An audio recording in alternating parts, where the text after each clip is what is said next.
नमस्कार दत्तभक्तांनो. प्रत्येक दत्तभक्ताची इच्छा असते की श्री गुरुचरित्राचे संपूर्ण पारायण करावे. पण प्रत्येकालाच ते शक्य होते असे नाही. काहींना वेळेची अडचण, प्रकृतीची किंवा काही कामाच्या जबाबदाऱ्यांमुळे नियमित पारायण करणे शक्य नसते. अशा भक्तांसाठी दत्त संप्रदायात एक अत्यंत महत्त्वाची आणि श्रद्धेने केली जाणारी सेवा सांगितली आहे. ती म्हणजे श्री गुरुचरित्रातील 14व्या अध्यायाची सेवा.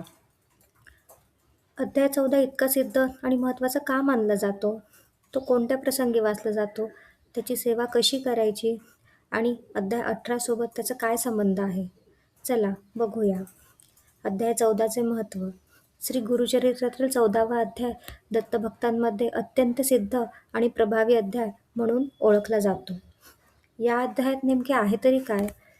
या अध्यायात श्री नृसिंह सरस्वती महाराजांनी त्यांच्या परमभक्त सायनदेवावर केलेल्या कृपेचे वर्णन येते. सायनदेव एका अत्यंत भीषण संकटात सापडतात. क्रूर यवनाच्या तावडीत त्यांचा जीव धोक्यात येतो.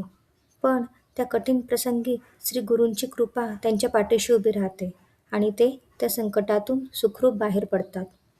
ही कथा फक्त एका भक्ताच्या रक्षणाची नाही, तर गुरुभक्ती, गुरूंवरील अढळ विश्वास आणि गुरुकृपेच्या सामर्थ्याची आहे. यामुळेच हा अध्याय संकट निवारणासाठी विशेष मानला जातो.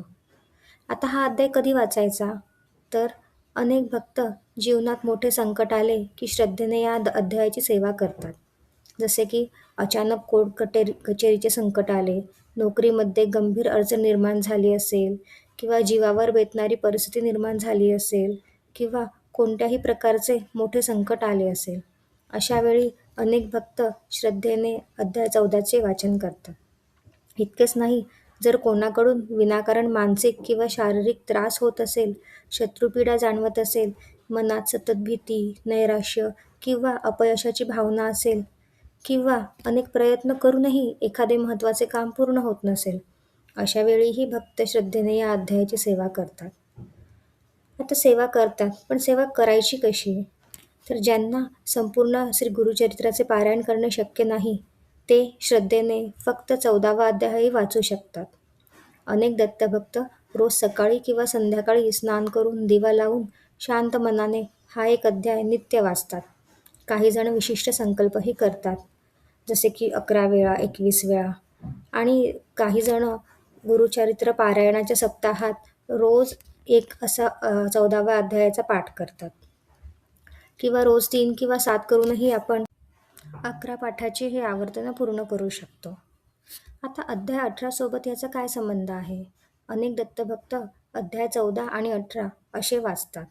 यामागे अशी पारंपरिक श्रद्धा आहे की अध्याय 14 हा संकट निवारणासाठी, तर अध्याय 18 हा धनप्राप्ती, आर्थिक अडचणी दूर होण्यासाठी आणि दारिद्र्य निवारणासाठी विशेष मानला जातो. म्हणून काही भक्त या दोन्ही अध्यायांची एकत्र सेवा करतात. यामागील मुख्य आधार म्हणजे गुरूंवरील श्रद्धा, भक्ती आणि प्रामाणिक विश्वास. या वेळेसाठी फार कठोर वेळेचे बंधन नाही आहे.